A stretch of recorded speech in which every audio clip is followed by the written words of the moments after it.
All right, welcome to the first ever Living Legends podcast, episode 1 of hopefully many. On this episode, we're just going to basically talk about us. It's just me and Coy today, but we do have Hunter and Steven. So today we're just going to talk about us, why we started this, when we started it, and kind of what got us here today, and then our plans coming forward, and then maybe even get into a little bit of where we're at so far in this year as we inch closer to October 1st. Yeah, and if this is the first time you've ever seen Living Legends Outdoors, this is Trace Embray and I'm Yes. Coy Moore. Yeah, Yes. I just want to get that out and open. But yeah, we're just going to kind of talk about what we are and what we do. And people have been telling us all the time that they want us to start a podcast. I mean, the main guy saying it was Scott Skippers. Oh yeah, he's wanted us to start one for 3 years ago. Yeah, and just a lot of other people too. A lot of people like buying our hats. That's one of our main things that we sell. And we will be coming out with more merchandise before October 1st. With hats, sweatshirts, crew necks, hoodies, long sleeves, short sleeves, everything in the works. Yep. And in the past, we've been just ordering that stuff, and now we can just send you, hey, if you ask us if you want a hat, we just send you the link, and then from there you can pick whatever you want, and they'll just ship it straight to your house. So that's way better than we've done in the past. Yep. Or you can, if you don't want to pay for shipping, you can go into town and pick it up. Yeah, it's in Knoxville, right? Yep. Right into town. So. Yep. So we're from Knoxville area. We both went to Twin Cedars. Hunter went to Twin Cedars. It's just a small little school in the middle of a cornfield, basically. Yeah. It makes up 6 little towns all in one. And the school is right in the middle of them all. And you're what, 26, 27? 27, yep. You and Hunter are 27, yep. And then I'm 24. Yep. And then we got Steven, who's our old man. He's an old man. Like 50. Yeah.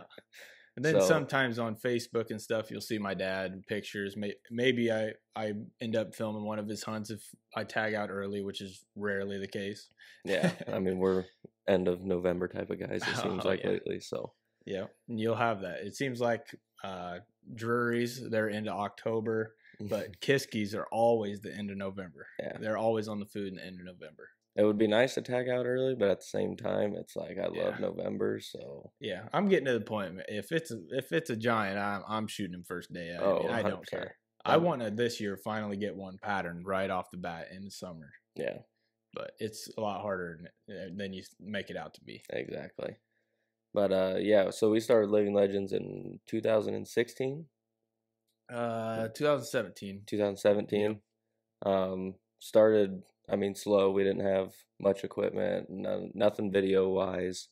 Running with $50 cameras from Amazon type crap. And yeah, some of our first videos, you'll see them. They're a little grainy, but yeah, I mean everything's not the best. But since then, we've gotten a lot more into it and a lot more followers. And oh yeah, got most of our followers on TikTok and Facebook. We got some on Instagram.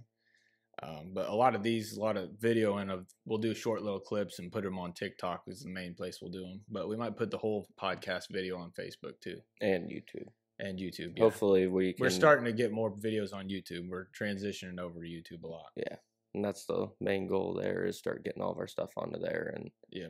But yeah, we started in 2017, and it might have been actually 2015. Now that I think, I don't know. Because 17 is when I shot Drop Time. We were already doing that. Yeah, we were already filming. It was September 29th, the day before opener. We're like or 30th. That's when we made the page, I think. Yep, is when we made the page. 2015 September 30th. And I don't think we didn't really have any videos on the first year. No, just pictures, stuff from the past. And then 2016 is when we started video. I didn't get into it. Yeah. But I mean, we're primarily self-filmers. Yep. I mean, we're all trying to shoot deer at the same time. We don't got a cameraman. We're all trying to kill deer and put deer on the ground, and it makes it tough because self-filming. I mean, it costs us deer probably more than it helps us. But yeah, sometimes. But it also gives us a better chance of each shooting a deer. Exactly. Because if you go with the buddy every time, you're cutting your chances in half. Yep. Because if he never ends up shooting one, I mean, we rotate who's filming and who's every other hunt. The shooter, yeah. But you're still cutting your chances in half because you're only in one spot at a time. And I know it's like me and Steven, if I get a deer on my target list, that's like I'm going after him. And when's not right and Steven wants to go hunt another place, it's like, all right, let's go over there. You're hunting. I'll bring camera. Yeah. And Gracie will be hunting a lot this year too, so that's going to cut into cameraman. And, Somebody needs to shoot one early so they can be yeah, the cameraman. We need a full-time cameraman, kind of like Hunter did in October last year. Yeah. So Hunter filmed. Yeah, Hunter shot his deer October 27th last year, I think, and then he ended up filming you a lot. He filmed me a little bit, but he self-filmed his last year. It was a buck we called the Tight 10. We'd been watching him. We think he was 5.5. It was either him or the deer I ended up shooting on November 17th called Lucky. Those were our main 2 deer last year. The one I shot we think was 6.5.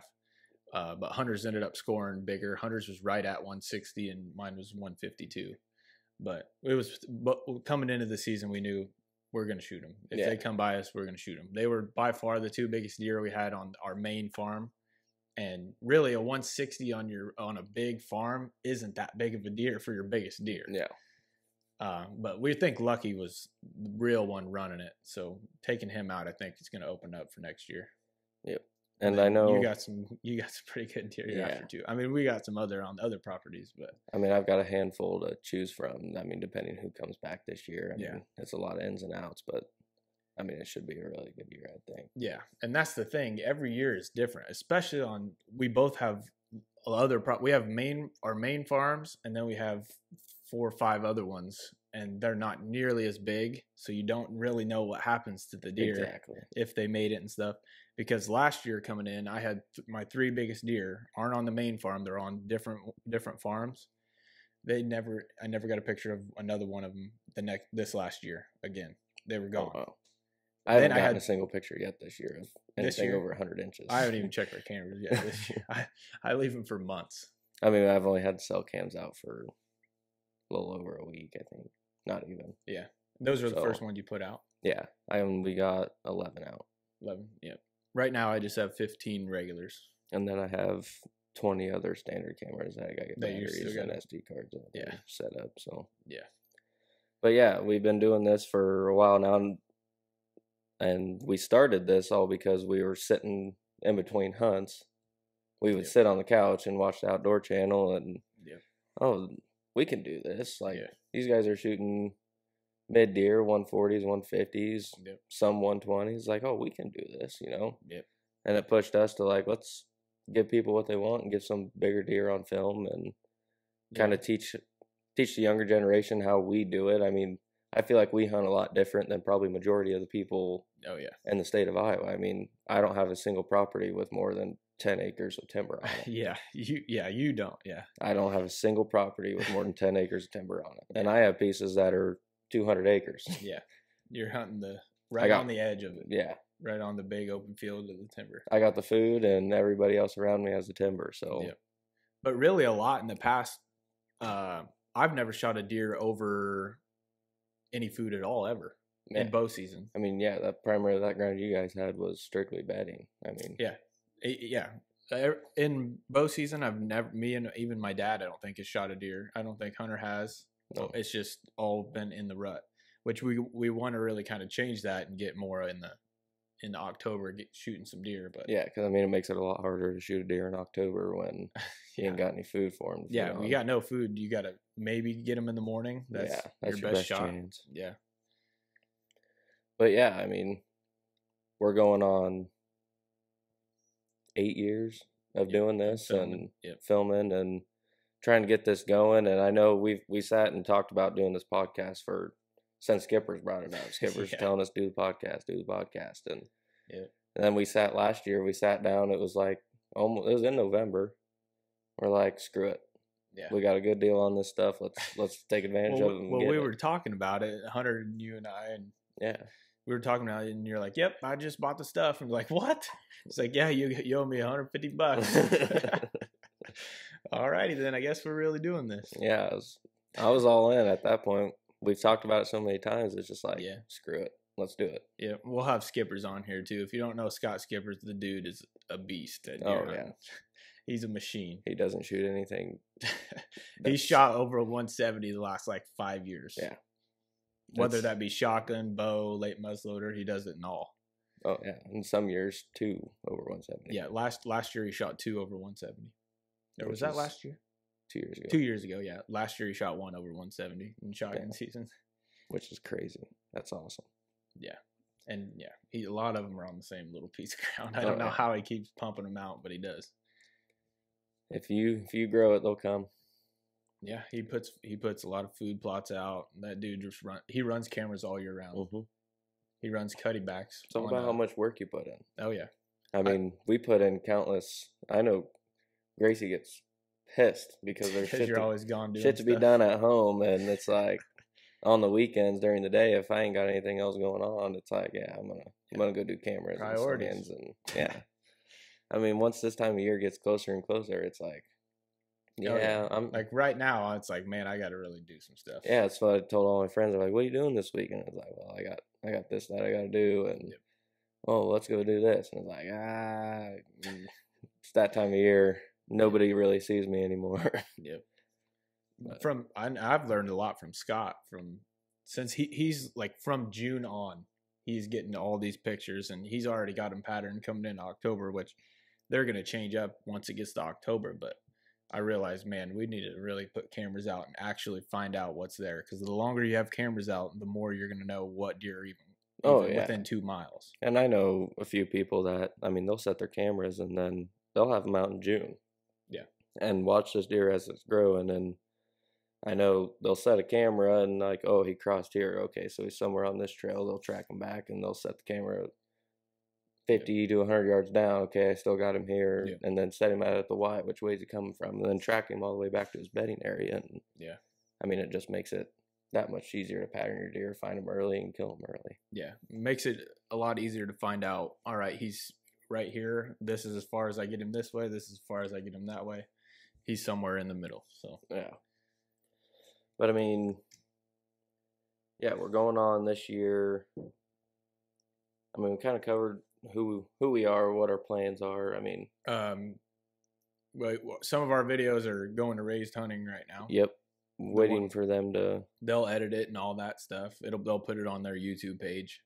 But other than that, we'll still have our own videos on our Facebook and TikTok and stuff. We still have our own. They're letting us do whatever we want. Yep. We got a good relationship with those guys. Yeah, they're some good dudes. They're awesome people. So. Yep. But yeah, that'll be a blast, and we've enjoyed working with them and talking to them this past couple of years, and it's been a blast getting to know them, and I mean getting to know some of their strategy too, because there's a lot different than ours. I mean, there's not just one strategy to this game. There's 100 different ones, and everybody's got a different way of doing things and killing giants. So, and the last few years they've been killing some big ones too. Oh yeah, and killing them early. Yeah, what everybody's main goal was. I mean, last year they talked a lot about killing in October. And Warren killed one in October. David killed one in October. Yeah. So I mean, strategies work in different areas. I know my strategies. A lot of people will be like, "What the hell? Yeah. Why you?" Sometimes I tell you, well, dude, why are you even hunting over there? Yeah. Why you even hunting this piece? There's 3 ditches on this 200 acres. Because they show up eventually. If you're getting pictures of them, they're right there. If you got little ditches, and really that's what Skippers kind of does too. I mean, I got a bunch of does in those little ditches. Yeah, I mean they blow up my cameras, and then I got to update my cell plan because. Yeah, that's what you told me. He gets more pictures than I do. I got him in the timber, and he's got him in a little ditch. Yeah, I got him just chilling in a ditch, and I'll get 100 pictures in a night, and then I'm like, scrolling through. Okay. Yeah. Where's the bucks? Now I got all these does. Yeah, I've had a few little bucks move in this weekend, but but if you're getting pictures of them in daylight, a good buck, he's there. Oh yeah, around one of them ditches. We used to really have them all summer. When we first walked into that piece, my main piece, we went in and we parked the truck, walked 30 yards, and saw a 180 and a 160. Yeah, standing on the edge of the corn. And it's like, good Lord. And they just sat there. Yep. Looked at us, started back eating, and ate back into the ditch. And they both went back in the ditch. I'm like, good Lord. And then since then, we've had one down year on it where I think we got 1 buck over 160 that came through. But then, I mean, since then, it's been back and forth game. Yeah. And that's where you shot your biggest buck. Yeah, that's where I shot the freak. Yep. 180-inch 9-pointer. Yeah, literally a 9-pointer. 9-pointer, typical 9. He had like what 4 little extra Yeah, he had like an on his brows, but inch drop, and the dude's frame is unbelievable. oh, it just goes straight back. It's Yeah. absolutely nuts. Yeah, I wish I would have been there and filmed that, but that video is on our Facebook page and stuff. Hunter Yeah. filmed that. Look at that thing. Look at that rat. Oh. Look at that rat. I can't get in. Can I scream yet? Yeah. Wow! Let's go! You gotta be kidding me. You have gotta be kidding me. Oh my god. God. Oh my god. Oh.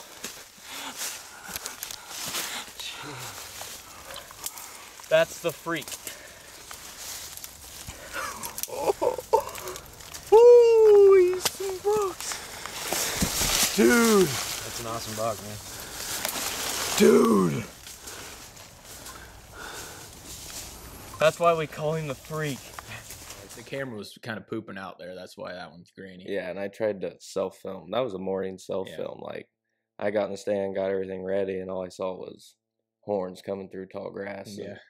I knew they were going going to be there. light. Yeah. Soon as it was like 5 minutes after first light. Yeah. I'm like, I don't even know if my camera. That's when I still had my crappy camera, which if the sun wasn't above the trees, it didn't film worth a crap. Yeah. And so we were sitting there, and I was sitting there and tried to self-film it, and it's just one of those deer, you know. If You got to. once you get it full draw and he walks out of camera, I look Yeah. at the camera, and it's like, crap. Yep. Oh well. Especially when you get a deer that you're, caliber. you're not passing that up. And I screwed myself last year doing that. I didn't do that. Yeah. It was all about the camera, and it screwed me out of another 170, 180 inch deer. But Yeah, that deer's pretty big too. he'll come back Yeah, probably even bigger. Hopefully this he's year. bigger this year. Yeah. I mean, out of the 5 deer that I had, 4 or 5 deer that I had, only 2 died. Yeah. So I mean, That you know of, but that's probably right. yeah, I probably have 2 or 3 more that'll be back eventually. Yeah. The one's been coming back the last 2 years. Yeah. And the one, he just came back after 2 years. Yeah, that's sometimes that happens. Yeah, I've had deer skip a year, 2 years, and then they're back. After 2 years, I was sitting in the stand. He goes running. It was October. Yeah. End of October, because it was right before Hunter shot his. Deer come. I just got done rattling and grunting, and he come running through the corn. All I saw was antlers. I'm like, good Lord. And then before you know it, because I was debating which end of the farm I was going to sit on. Yeah. And I sat on where I shot my giant 9. Yep.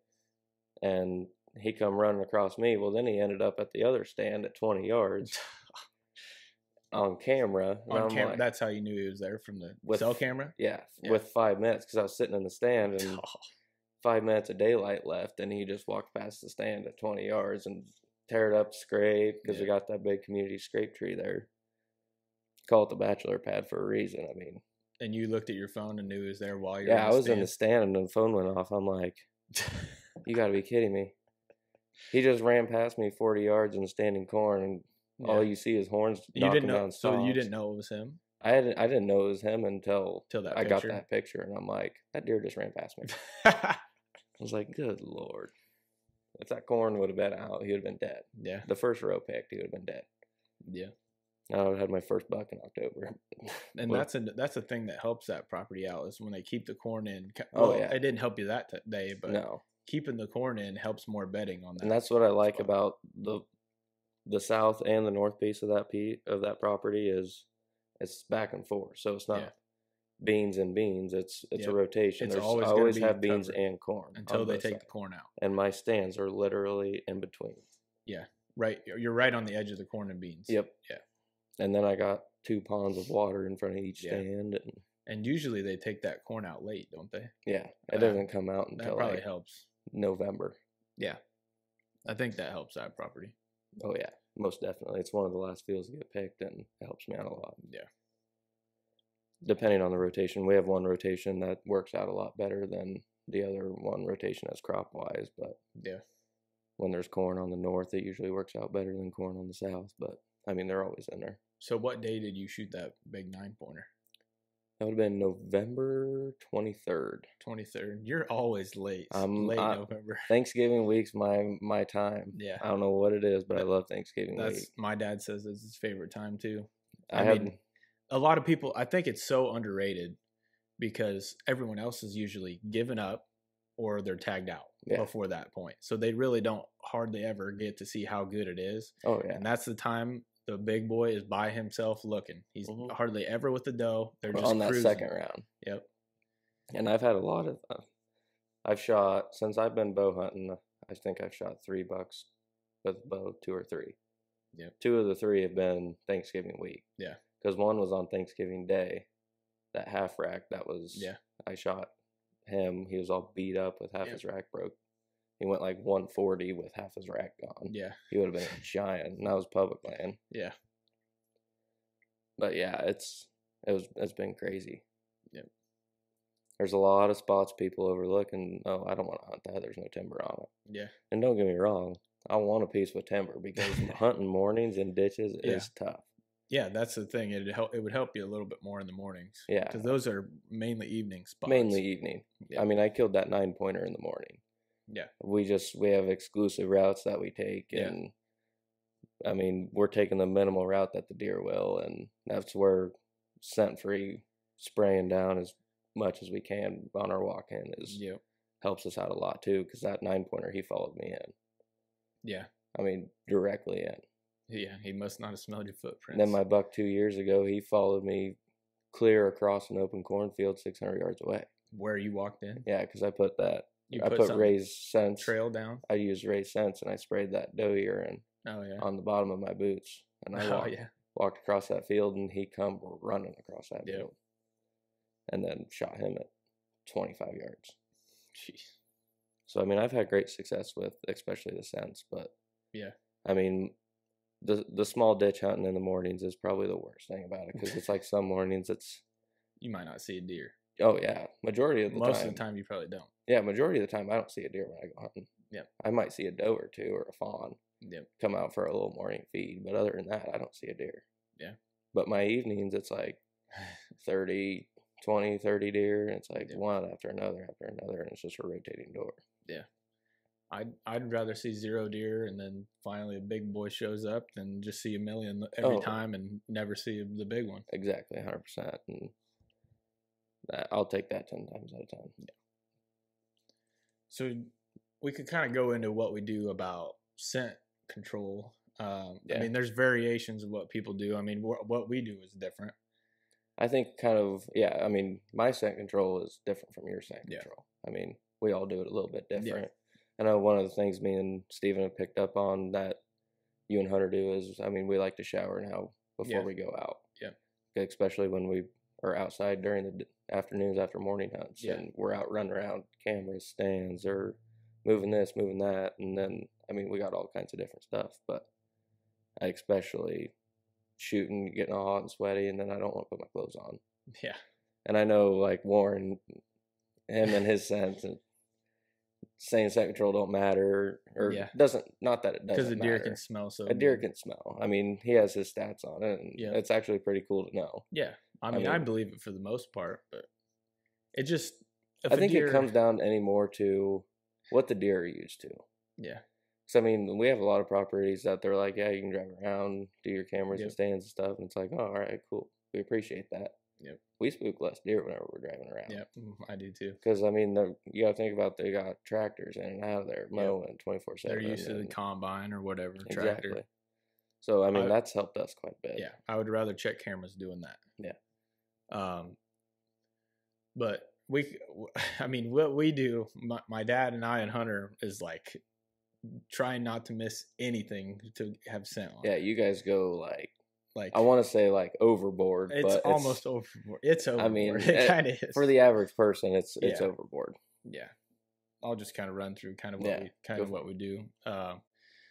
So we like right now in August, it's one of the hottest months of the year. So we'll wash all our clothes and scent free stuff, and then hang it on the line for 2 weeks. So it's getting really dry. Probably, I mean, it'll rain on it, whatever. But then if it's been dry a couple days, then we'll take it off after 2 weeks and put it in tubs.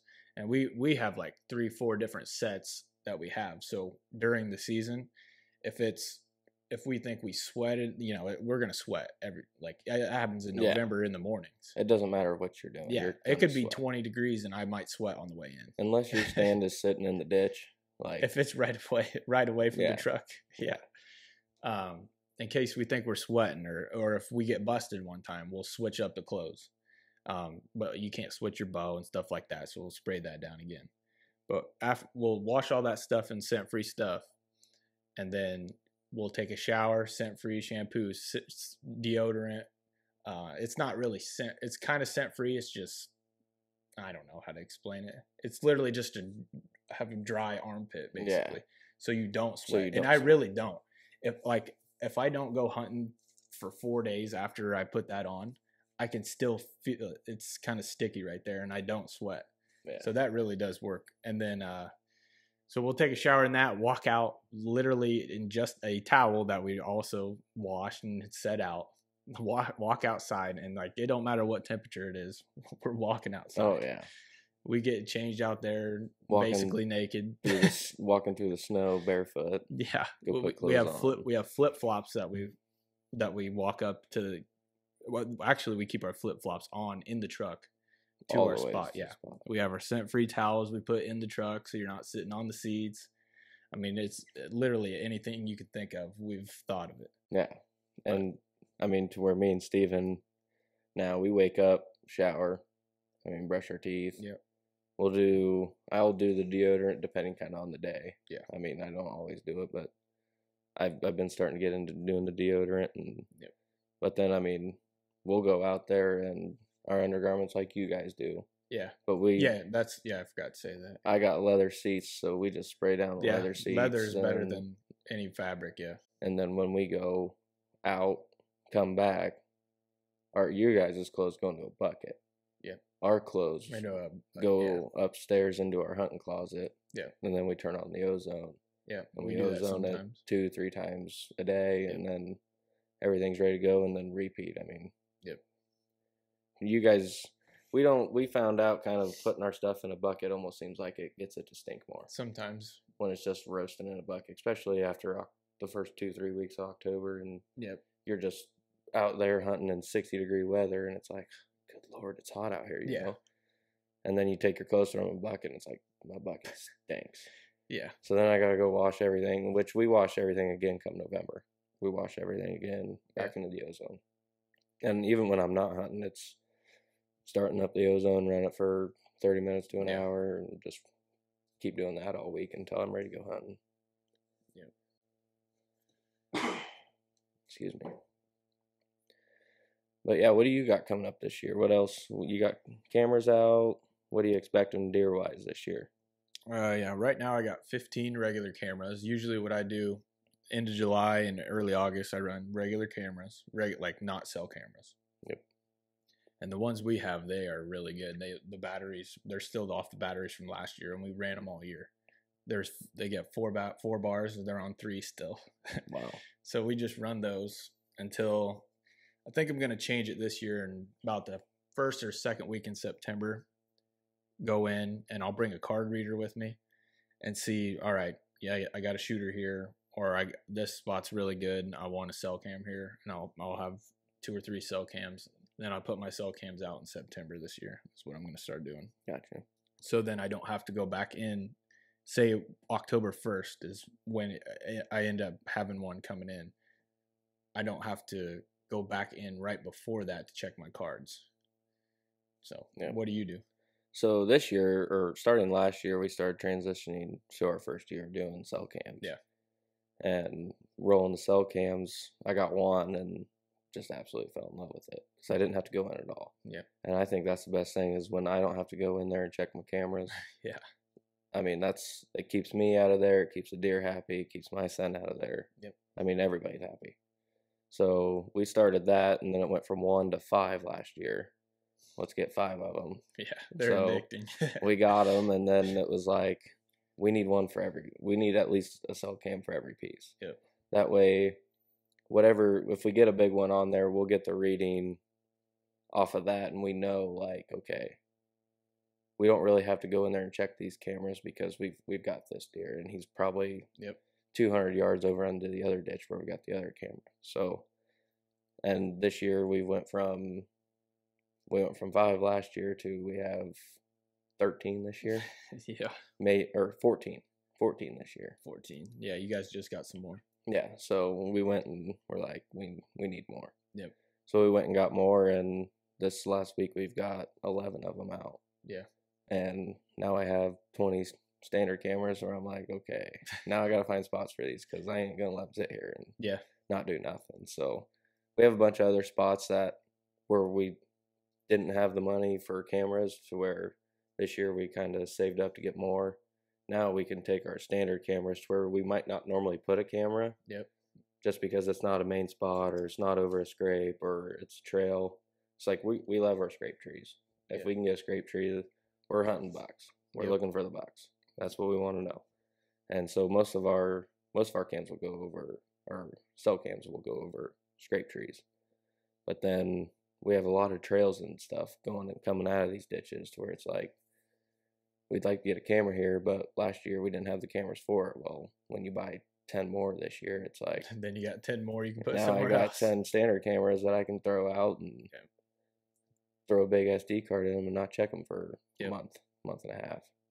Yep. That's what we started doing too, is we put our cell cams in the best possible spot that we know of. Usually it's somewhere probably around our stand. Yeah.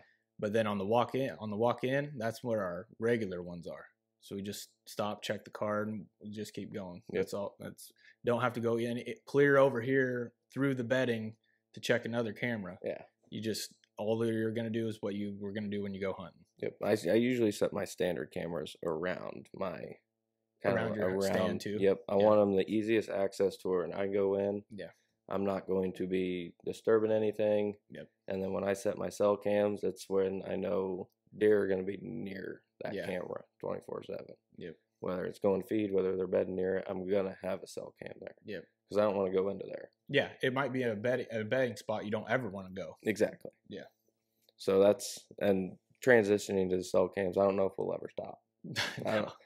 It might get to the point to where we don't even need standard cameras anymore. Yeah. And I mean, there's plenty of people out there that don't have them anymore because it's so Regular cameras. Yeah. It's inconvenient and it takes up more of their time to go check them. But Yep. I don't know if we'll ever go to there because we enjoy the weekends of Just in that pulling. early morning. Let's go out and just go check some cameras. Yeah.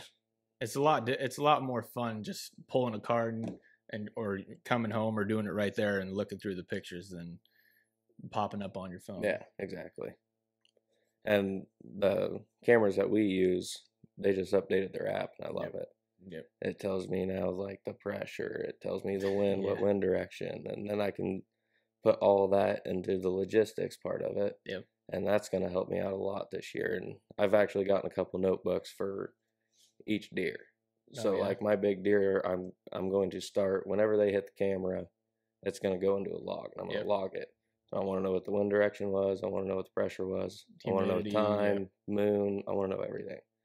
And then that way, every time he shows up, I want to see if it's a weathering pattern or what. So, but yeah. What's that mean on that camera? That means that camera is probably dying.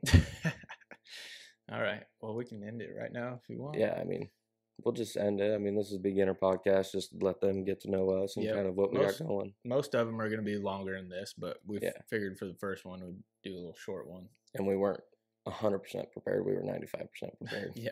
So, but yeah, next podcast, hopefully we'll have Hunter, if not both Hunter and Steven here. So yeah, and get all of us in here and talk about it. And yeah, we'll be having a lot of guests on here too. Yeah, we'll be having a lot of people, and podcasts. This is going to be fun. Yeah, this was fun already. A lot of people are going to enjoy it, and so, and I think I talked to Chris Duncan about it. He's ready to come on.